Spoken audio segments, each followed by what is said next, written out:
lights out for the curfew of your body, soul, and mind.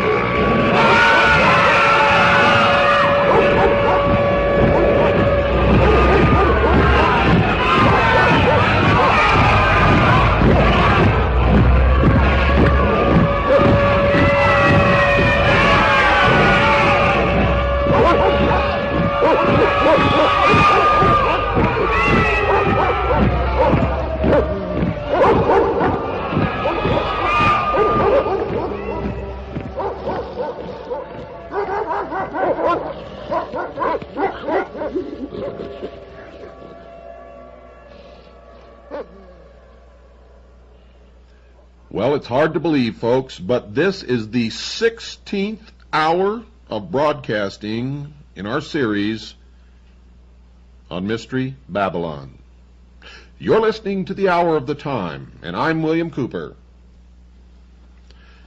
Ladies and gentlemen, what you have just listened to is a warning. For there is a war being conducted right at this moment, a war against the American people. It is now a shooting war, and the second battle is being fought. The first was fought in the state of Idaho against the family of Randy Weaver.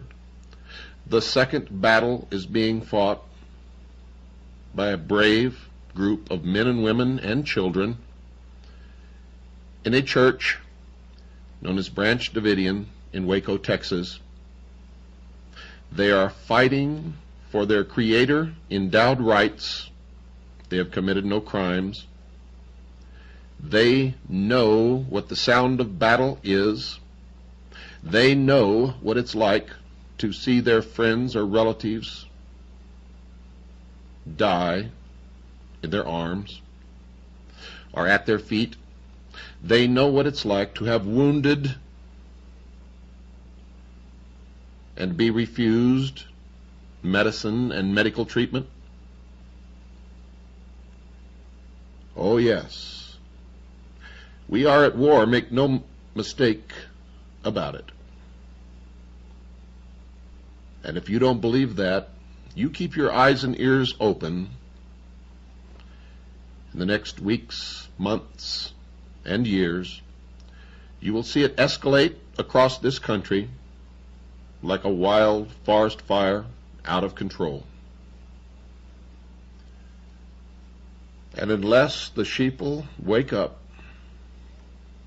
and listen and learn and act, I predict that there will be civil war in the United States of America, because there are many of us who will not ever give up our Creator-endowed rights, our right to keep and bear arms, the Constitution of the United States, and the Bill of Rights, without one hell of a fight. And what you heard at the beginning of this program, folks, for those of you who have never experienced war, was the real sounds of war.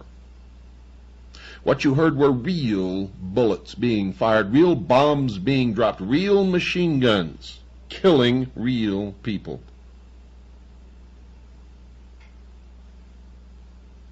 And taps at the end was a real bugle blowing real taps over real graves of real fallen men who were buried in Arlington National Cemetery. You see, many people have already died protecting what many of you are giving up. I, for one, will not. When they come for me, there will be another battle. I will not give up. And I don't care who wins or loses, because at the end of my battle, it will be just the beginning of yours. Do you understand what I'm telling you? You see, my whole purpose is to wake enough people so that no battles ever have to be fought. But we're already behind because 2 have already been fought, and more, I guarantee you, are on the way. Guaranteed, folks. Guaranteed.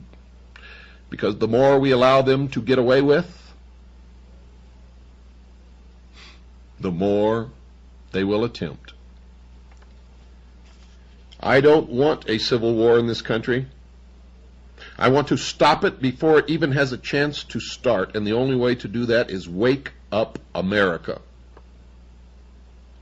You see, if 200 million people stand up with their right under the second article and amendment to the Constitution, holding a weapon in their hand, and say, enough, we will not put up with this anymore, stop it now, get out of our government, get out of our cities, get out of our military, and stay out, that will be the end of it, and no shot will ever have to be fired.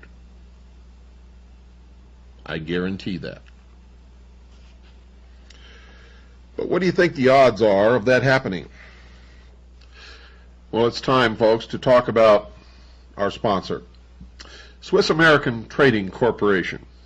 Now, if you've followed my broadcast for any length of time, you know that I've been bringing you this show, The Hour of the Time, mostly without sponsorship. In part, I've been very leery of allowing just any corporation or any business to buy time on my show, and my requirements are very strict.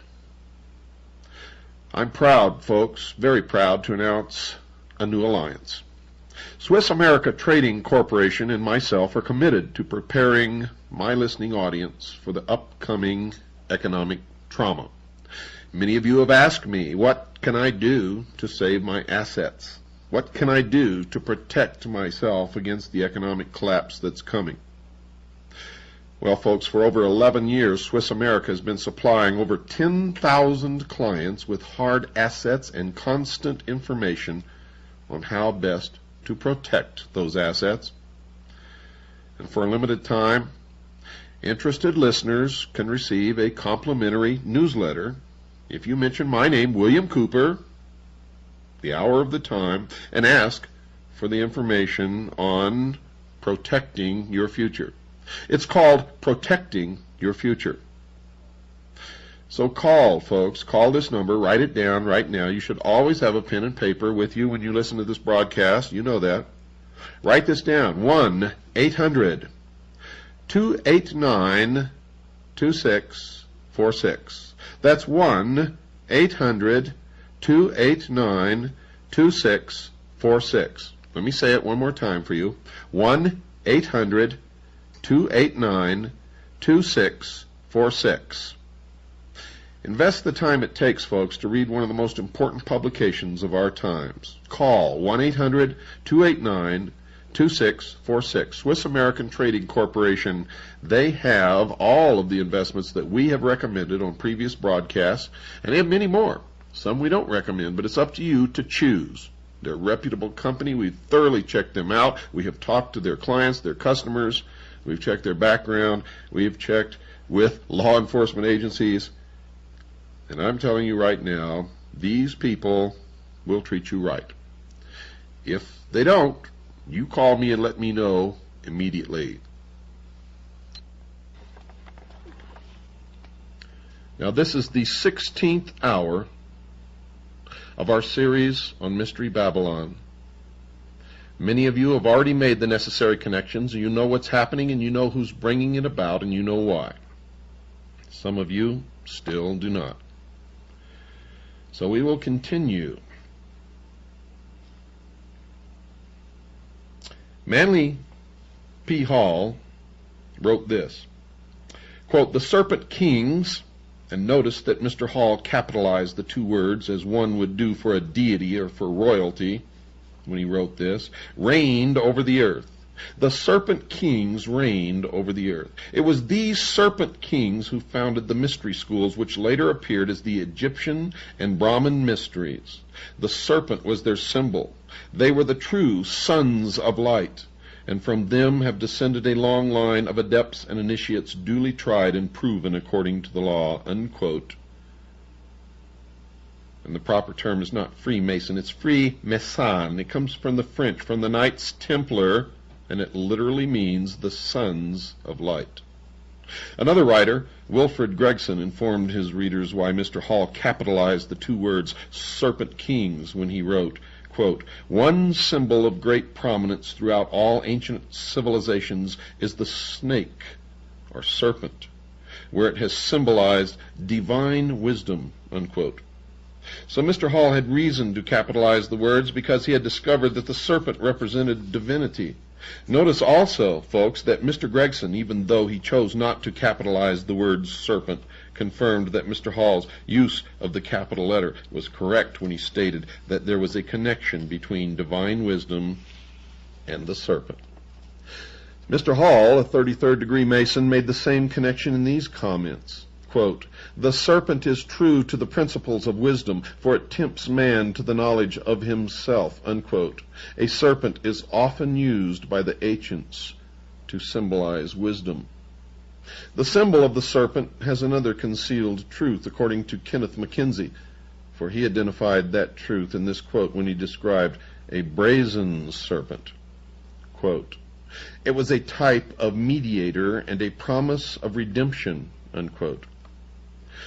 The word brazen, folks, is defined as bold or impudent, and impudent is defined as shamelessly bold or disrespectful.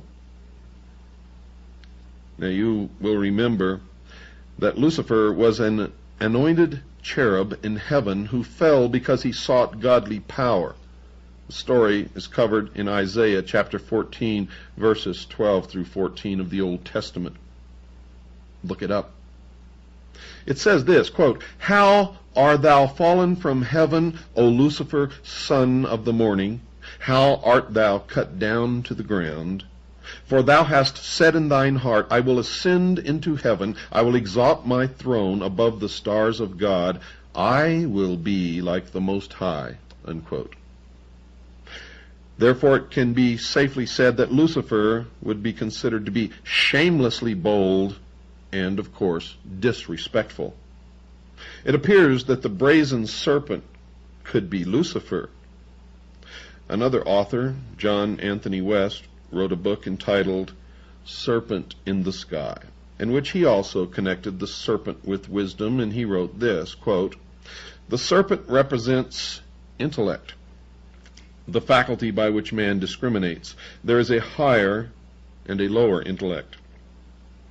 Thus, symbolically, there is a serpent that crawls, and the higher intellect, that which allows man to know God, the heavenly serpent, the serpent in the sky," unquote.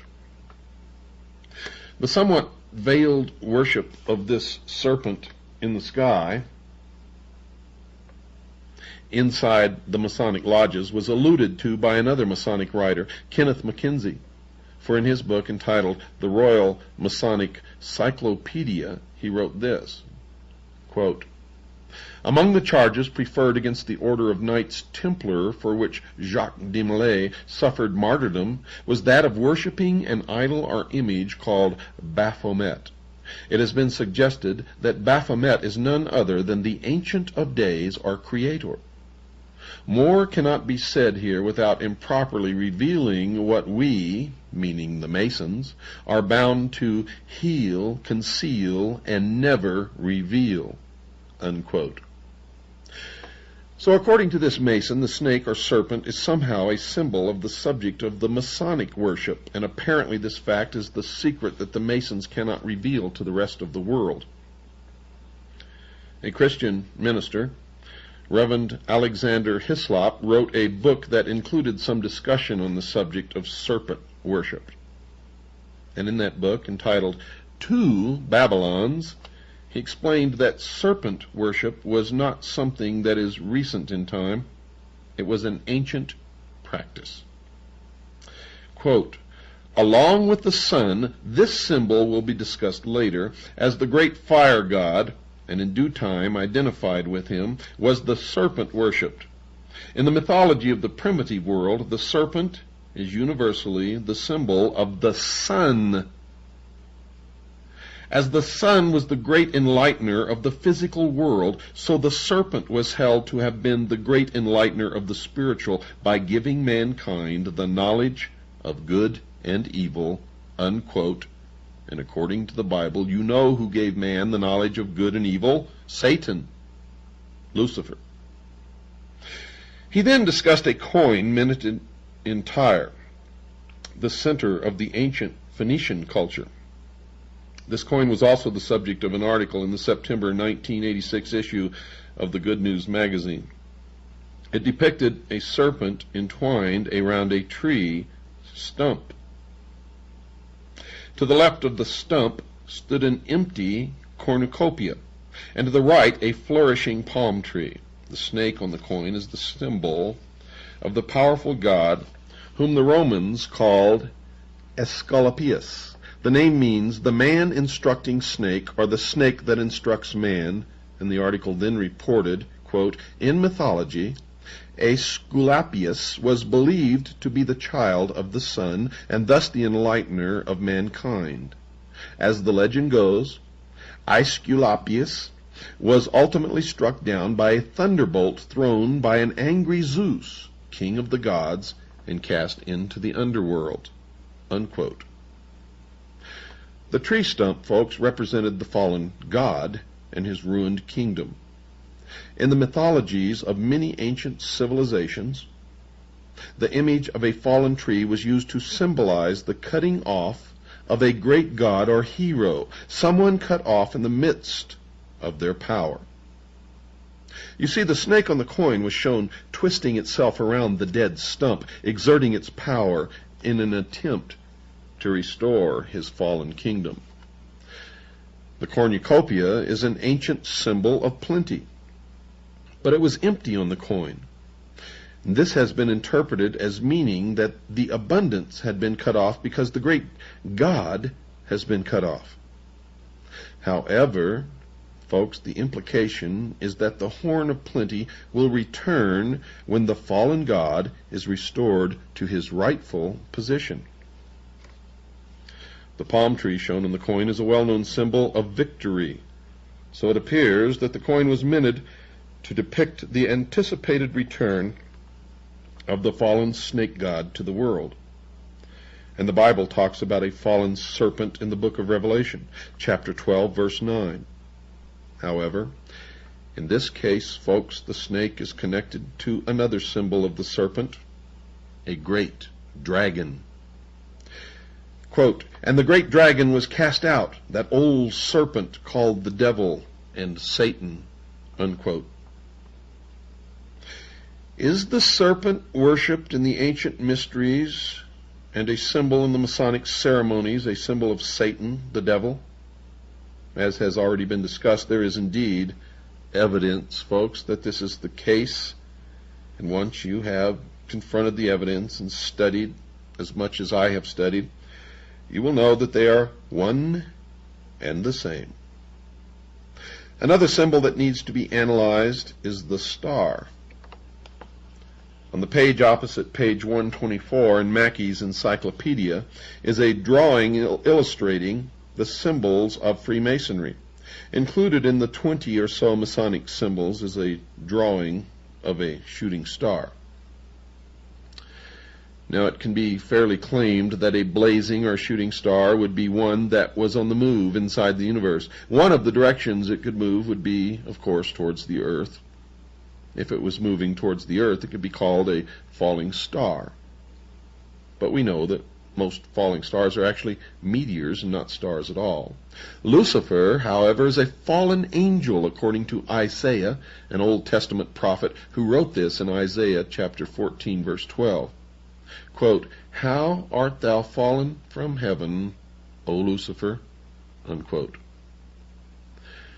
Now, folks, notice that Isaiah also said that Lucifer fell from heaven, and other parts of the Bible report that he fell to the earth. So it is conceivable that the symbol of the falling or blazing star could be a symbol of Lucifer.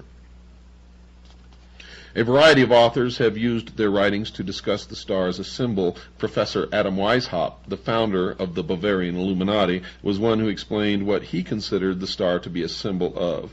Listen closely. Quote, "The flaming star is the torch of reason," unquote. Mr. Mackey wrote that the star, quote, "was a symbol of God," unquote. He then connected the blazing star to another symbol when he wrote, quote, "The blazing star refers us to the sun," unquote. And then he connected it with the secret initiation ceremonies inside the Masonic Lodge. Quote, "In the fourth degree of the same rite, the Scottish rite of Freemasonry, the blazing star is again said to be a symbol of the light of divine providence pointing out the way of truth," unquote. And Mr. Hutchins, the Masonic writer who has authored the recent book on Masonry, further interpreted the symbol of the star thusly, quote, "The star as a type of the myriad suns that light other countless systems of worlds is an emblem of that Masonic light in search of which every Mason travels, the correct knowledge of the deity and of his laws that control the universe," unquote. Now, closely allied with the symbol of the star is the symbol of the sun. Albert Pike identified it with the worship of the past in this collection of quotes from his writings, and pay close attention. Quote, "The worship of the sun became the basis of all the religions of antiquity," unquote. Quote, "Thousands of years ago, men worshipped the sun. Originally, they looked beyond the orb to the invisible God. They personified him as Brahma, Amun, Osiris, Baal, Adonis, Malkarth, Mithras, and Apollo. Krishna is the Hindu sun god," unquote. Quote, "The Gauls worshipped the sun under the name of Belin or Belinus," unquote.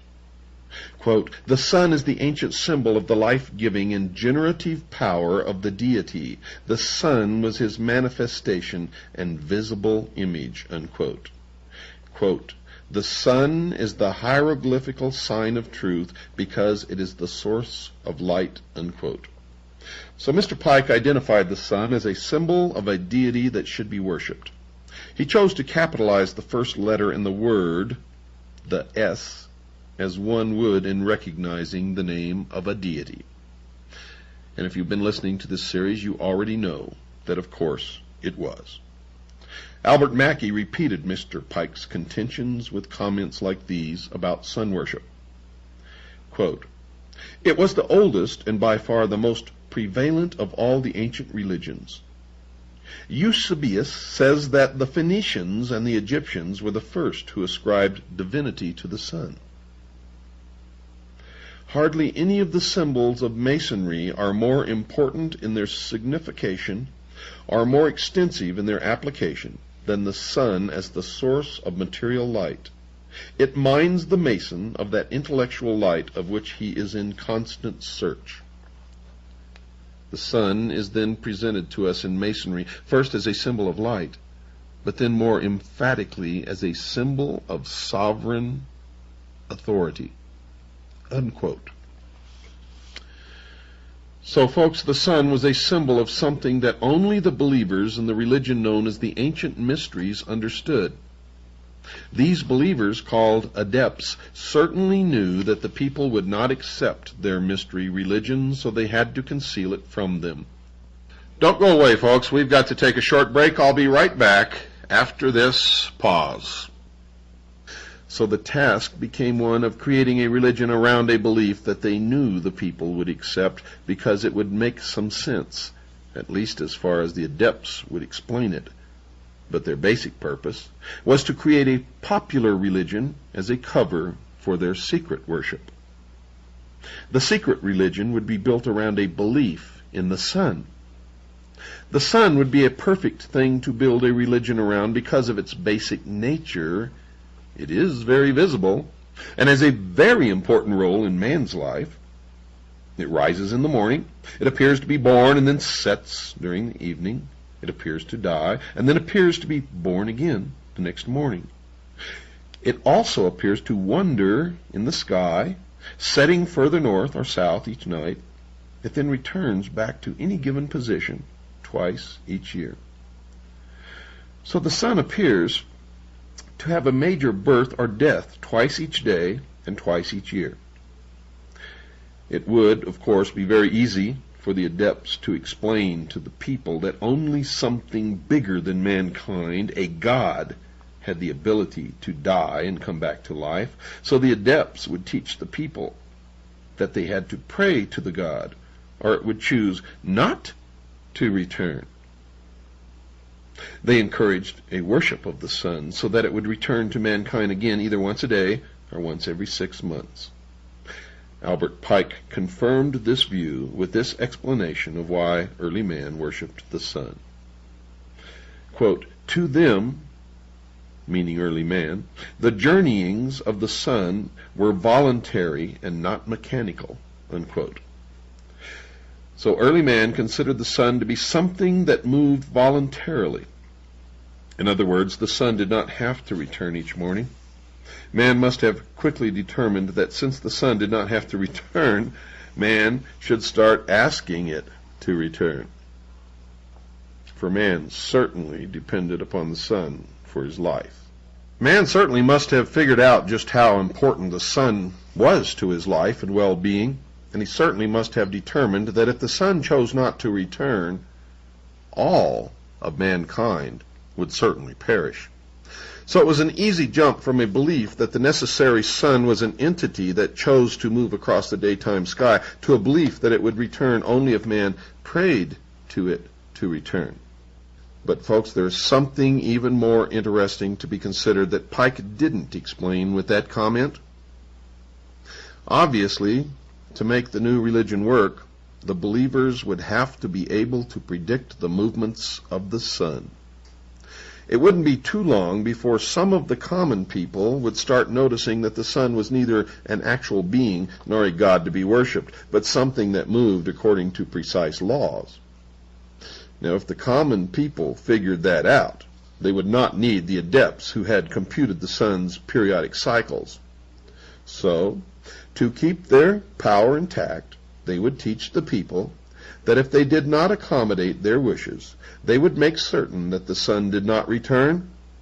They could even predict, as their measurements became more sophisticated, the exact time and date when the moon would go between the sun and the earth, causing the sun to disappear.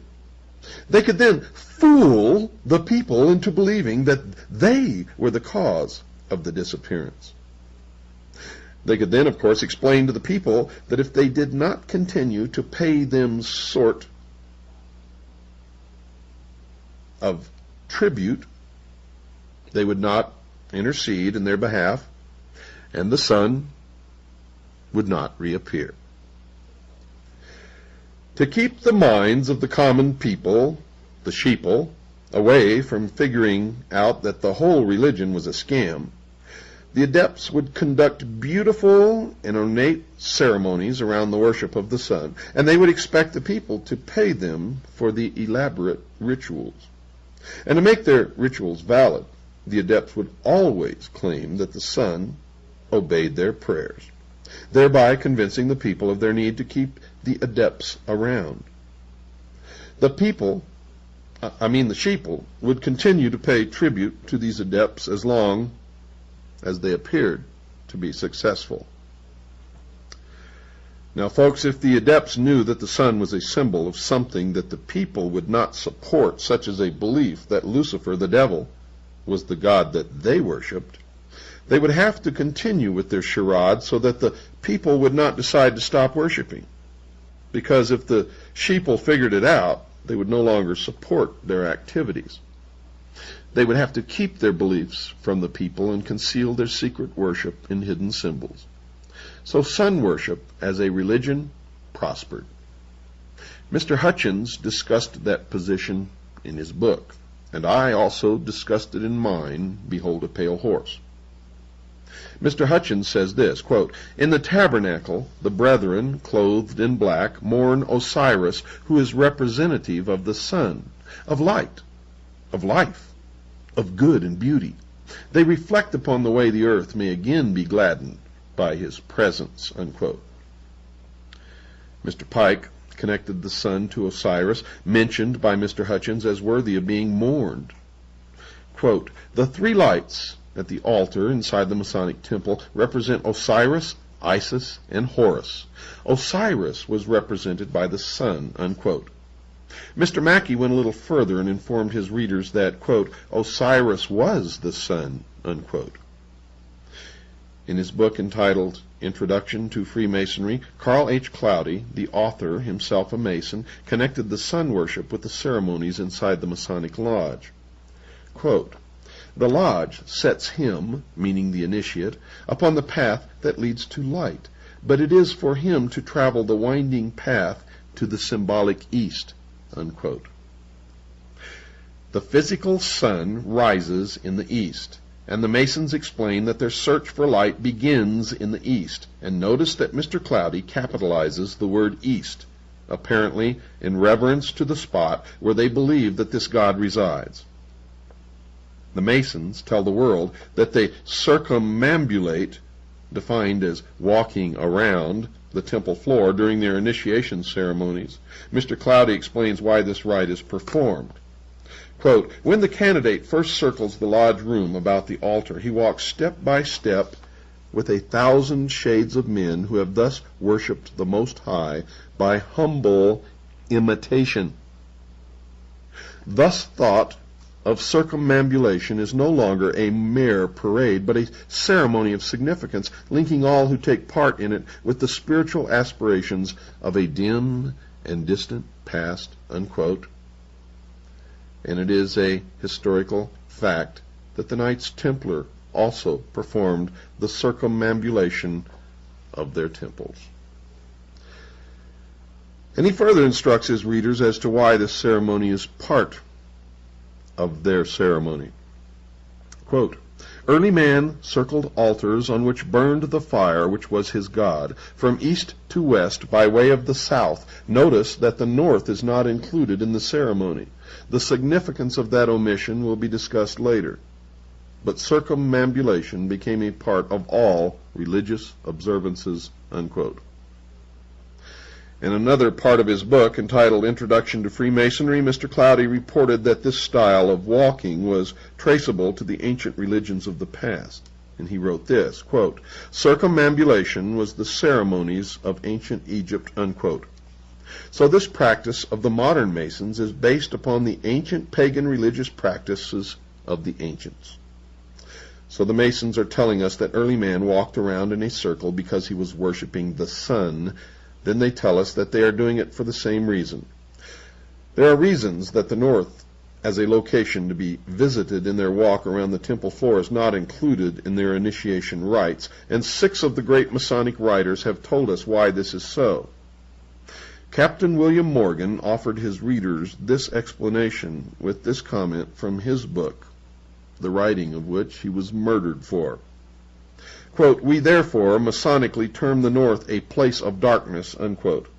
Mr. Mackey confirmed that statement in his book. Quote, "The north is Masonically called a place of darkness." And Mr. Pike confirmed the comments made by the other 2 Masons with this declaration. Quote, "To all Masons, the north has immediately been the place of darkness, and of the great lights of the lodge, none is in the north," unquote. And Kenneth Mackenzie added his confirming thoughts. Quote, "The north was always esteemed a place of darkness," unquote. Mr. Hutchins became the 5th Masonic writer to confirm this detail, as he said this, quote, "As in other degrees, the closing ritual provides a summary of the lessons taught in the degree. We hear in the West the eagles gather and the doom of tyranny is near. In the South, truth struggles against error and oppression. In the North, fanaticism and intolerance won. In the East, the people begin to know their rights and to be conscious of their dignity, and that the sun's rays will soon smite the summits of the mountains," unquote. Mr. Hutchins informed his readers that the North was where fanaticism and intolerance resided. What he meant by this, and what the symbol of the North represents, will be explored later. And the sixth Masonic writer who confirmed that the North was a place of darkness was Carl Cloudy, who wrote in his book entitled Introduction to Freemasonry, quote, "The place of darkness, the North," unquote. And the reason the Masons do not include the North in their rites is found in the Bible. In the Bible. The reason the Masons do not include the North in their rites is found in the Bible, in Isaiah chapter 14, verse 13. Quote, "I," meaning Lucifer, "will exalt my throne above the stars of God. I will sit also upon the mount of the congregation in the sides of the north," unquote. The God of the Bible sits in the north, and Lucifer hopes one day to acquire the throne of God for his throne. But until then, the north is a place of darkness. But while the north is an excluded territory, the east is the place of light and is to be revered. Mr. Hutchins tells his readers why that is so. Quote, "The east, the source of light and thus knowledge," unquote. Albert Mackey quotes Etienne Francois Bazat, a French Masonic writer, in his encyclopedia. Quote, "The veneration which the Masons have for the East bears a relation to the primitive religion whose first degeneration was sun worship," unquote. Rex Hutchins then tells his readers that the Masons deploy lights around the lodge room during the initiation ceremony for the 25th degree, called the Night of the Sun, and he writes, quote, "The ceiling should be decorated to represent the heavens with the moon, the principal planets, and the constellations Taurus and Orion. A single powerful light, a great globe of glass representing the sun, is in the south. In a physical sense, the greater light comes from the sun, and the transparencies provide lesser light. Symbolically, the sun, or great light, is the truth, and the lesser lights are man's symbolic representation of truth," unquote. Mr. Mackey further discusses this rite of circumambulation, as he calls it, in his encyclopedia. He says that the rite, quote, "exists in Freemasonry. The people always walked 3 times round the altar while singing a sacred hymn. In making this procession, great care was taken to move in imitation of the course of the sun," unquote. He then assisted the reader with understanding this practice in the Masonic temples. Quote, "This rite of circumambulation undoubtedly refers to the doctrine of sun worship," unquote. However, in another of the books that he wrote, Mr. Mackey directly states that the rite is connected to sun worship. This is what he wrote in a book entitled Manual of the Lodge. Quote, "The circumambulation among the pagan nations referred to the great doctrines of Sabaism or sun worship," unquote. Sabaism is defined by Mr. Mackey in his encyclopedia as, quote, "Sabaism, the worship of the sun, moon, and stars, the host of heaven. It was practiced in Persia, Chaldea, India, and other Oriental countries at an early period in the world's history," unquote. He then added this rather cryptic comment, quote, "And although the dogma of sun worship does not, of course, exist in Freemasonry, we find an allusion to it in the rite of circumambulation, which it preserves," unquote. Now one can understand what Mr. Mackey meant by that comment. The Masons do not worship the sun. They worship the sun, with a capital S. So he was telling the truth, but concealing it in a symbolic language, for he wrote sun with a small s. You have to understand the symbology of the mystery schools, or you will never understand anything, dear listeners. Mr. Hutchins then volunteered the information that in the 12th of the 32 degrees, the rite of circumambulation is preserved, and he writes, quote, "In all the Scottish rite degrees thus far, the candidate has made 21 prescribed circuits around the altar. This degree adds 7 for a total of 28.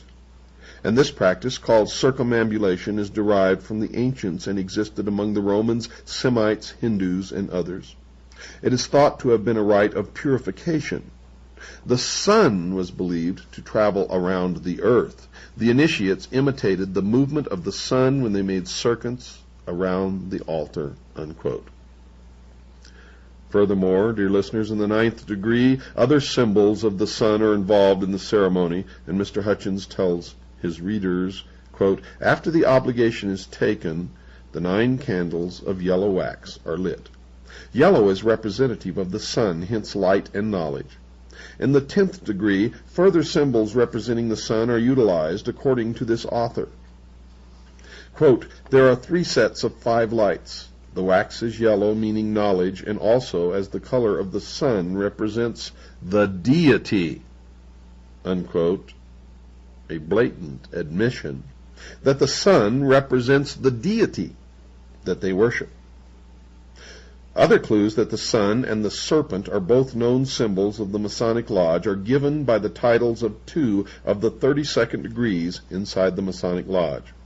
The 25th degree initiate is called a Knight of the Brazen Serpent, and the 28th degree initiate is called a Knight of the Sun, with a capital S. There is another symbol of the sun inside the Masonic Lodge, the Worshipful Master. The equivalent of the president of the lodge sits in the east side of the temple, and we are told why that is. Quote, the Worshipful Master represents the sun at its rising. The Senior Warden, another officer of the lodge, represents the sun at its setting. And the Junior Warden, still another officer of the lodge, represents the sun at meridian, the halfway point, the Most High. Other individuals and organizations besides the Masonic lodges are also involved, folks, in varying degrees with sun worship, or with an acknowledgement that the sun plays a central role in their understanding of the nature of the world. Elizabeth Clare Prophet has been described as being a leader in the New Age movement, and she has written this in a newsletter she publishes called The Coming Revolution. Quote, the healing of the nations begins with the healing of ourselves. We must draw forth from the great central sun that eternal light with which we were anointed from the beginning, unquote. Adolf Hitler, I'm sure you've heard of him, the head of the German government prior to and during World War II, and who was directly responsible for the murder of over 50 million people, was also a sun worshipper. Very early in his life, he joined a secret organization called the Thule Society. And 40 years after the war, some historians are finally delving into its strange beliefs. 2 of these writers, Michael Bertrand and Jean Angelini, have produced a book entitled The Occult and the Third Reich, and one of their conclusions is, quote, in the Nazi cosmology, the sun played a prime role as a sacred symbol of the Aryans, in contrast to the feminine and magical symbolism of the moon revered by the Semitic peoples, unquote. The Nazi Party was the name of the National Socialist German Workers' Party, the party that Mr. Hitler joined. It became the controlling party of the German government prior to and during the war. The Führer, German for leader in this case, meaning Mr. Hitler, saw in the Jewish people with their black hair and swarthy complexion the dark side of the human species, while the blonde and blue-eyed Aryans constituted the light side of humanity. Hitler undertook to extirpate, meaning to eliminate, from the material world its impure elements, to lead it back to glory. But sun worship, as the Masons point out, is not new. The Bible talks about it as well. Folks, Ezekiel was an Old World Testament prophet writing sometime during the period of 571 to 592 BC. And he tells about how he was taken by God to see a practice occurring near the temple. And this is what he wrote in Ezekiel chapter 8, verses 15 and 16. Quote, and he, the Lord God, brought me into the inner court of the Lord's house, and behold, at the door of the temple of the Lord, between the porch and the altar, were about 25 men with their backs toward the temple of the Lord, and they worshipped the sun toward the east, unquote. And Ezekiel points out that the Lord God considered this practice an abomination. There is another reference to sun worship in the Old Testament, this time in Deuteronomy chapter 17, verses 2 through 4, and then verse 7, and that reference reads as follows. Quote, "If there be found among you man or woman that hath gone and served other gods, and worshipped them, either the sun or moon, or any of the host of heaven, and it be true that such an abomination is wrought in Israel, so thou shalt put the evil away from among you." Unquote. So, folks, the God of the Bible has made it perfectly clear that sun worship is something that he does not want. He does not want his creatures practicing this. The Bible even went so far as to say in both instances that he considered the practice to be an abomination or an evil. But to show just how far this practice has invaded the Christian community, the following prayer was offered up at a recent funeral in a local Christian church. Quote, "Now you will feel no rain, for your mother, the earth, will fold her arms around you. Now you will feel no cold, for your father, the sun, will always warm you." Unquote. Sun worship continues because some Christian churches pray to the sun god in their church services and don't understand who they are praying to. Simply stated, dear listeners, the sun god that they were praying to is Lucifer. Lucifer, also known as Satan or the devil. Wakes you up, doesn't it? See, all the time you thought religion was something stupid, didn't have anything to do with overall world events, but you're wrong. It has everything to do with everything. Whether you believe it or not, whether I believe it or not, doesn't make any difference. If the people who have the power and are in control believe it, it will affect us all. Understand that, because that's true. Good night, and God bless each and every one of you.